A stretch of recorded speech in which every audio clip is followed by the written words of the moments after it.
ಜಂಟಿ ಆಗಿರೋದು ನಿಮಗೆ ಪ್ರಾಬ್ಲಮ್ ಆಯಿತಾ? ಆ್ಯಬ್ಸಲ್ಯೂಟ್ಲಿ ಆಯಿತು. ಯಾಕಂದರೆ ಒಬ್ಬ ಟೋಟಲ್ ಸ್ಟ್ರೇಂಜರ್ ಅವರು ಒಳ್ಳೆ ವ್ಯಕ್ತಿನೇ, ಆದರೆ ವ್ಯಕ್ತಿತ್ವಗಳು ಬೇರೆ ಆಗಿತ್ತು.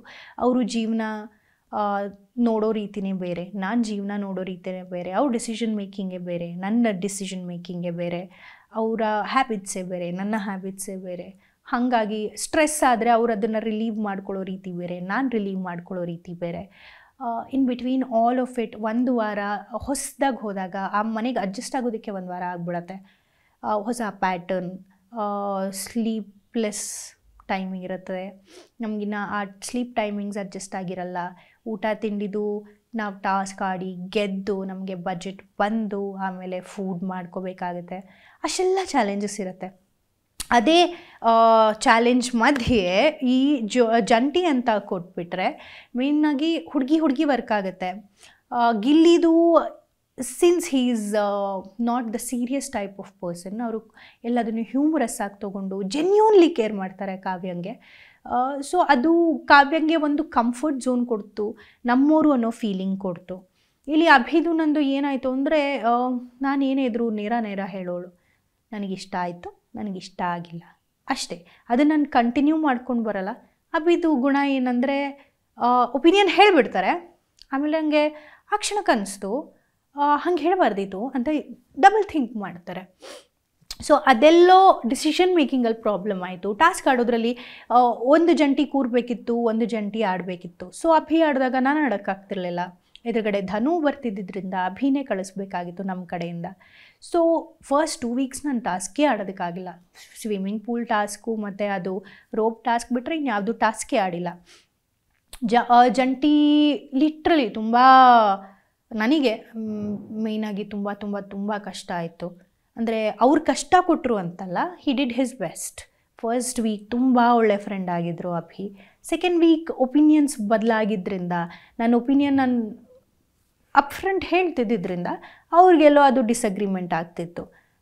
ಸೊ ಹಾಗಾಗಿ ಇನ್ನೂ ಕಂಟಿನ್ಯೂ ಆಗಿದ್ದರೆ ಬಹುಶಃ ತುಂಬ ಕಷ್ಟ ಆಗಿರೋದು. ಥ್ಯಾಂಕ್ ಗಾಡ್ ಅದು 2 ವೀಕ್ಸ್ಗೆ ಮುಗೀತು. ಇನ್ನೊಂದೇನೆಂದರೆ ಫಸ್ಟ್ 2 ವೀಕ್ಸ್ ಯಾರು ದಾಟ್ಬಿಡ್ತಾರಲ್ಲ ಅವ್ರಿಗೆ ನೆಕ್ಸ್ಟ್ ಜರ್ನಿ ಈಸಿ ಆಗುತ್ತೆ. ಬಟ್ ಈಗಷ್ಟೇ ದಾಟಿದ್ವಿ ಅಂತ ಸಮಾಧಾನ ಪಡ್ಕೊಳ್ಳೋ ಅಷ್ಟೊತ್ತಿಗೆ ಆಟನೇ ಮುಗ್ದು ಹೋಯಿತು. ಇನ್ನೂ ನನ್ನ ಆಟನೇ ಶುರು ಮಾಡಿರಲಿಲ್ಲ, ನಾನು ಪ್ರೂವ್ ಮಾಡ್ಕೊಂಡಿರಲಿಲ್ಲ.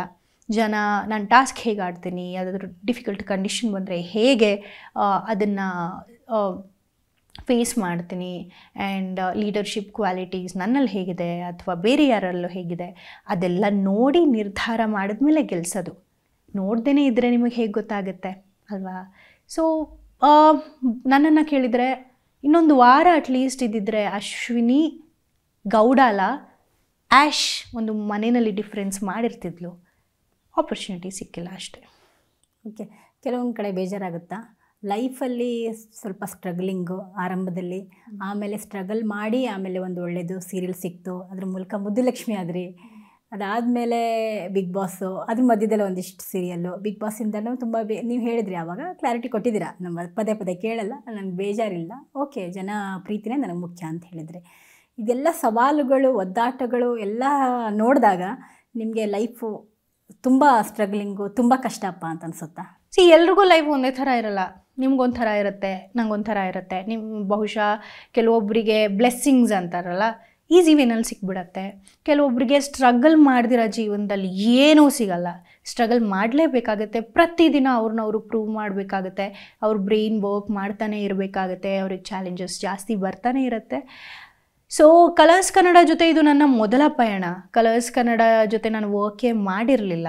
ಇದು for the first time after 12 years ನಾನು ಅವ್ರ ಜೊತೆ ನಾನ್ ಫಿಕ್ಷನ್ ಶೋ ಮಾಡಿದ್ದು.